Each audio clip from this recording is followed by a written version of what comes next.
en este tercer cuarto. Eso sí, Pere, no ha sido como el del segundo cuarto. Este ha sido sencillamente y llanamente espectacular. Ha sido espectacular el triplazo ante el golpeo primero de Jordi Grimau.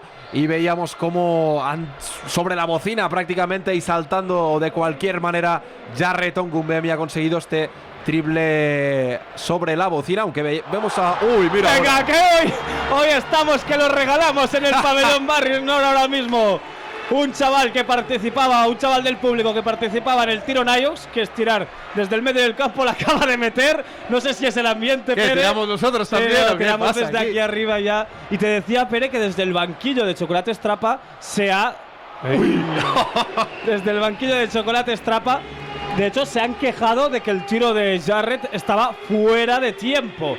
No sé si desde la mesa o los colegiados no han considerado revisar la jugada, tampoco creo que puedan. Por lo tanto, vale este triplazo de Jarret Ongungmemi para encarar unos últimos 10 minutos.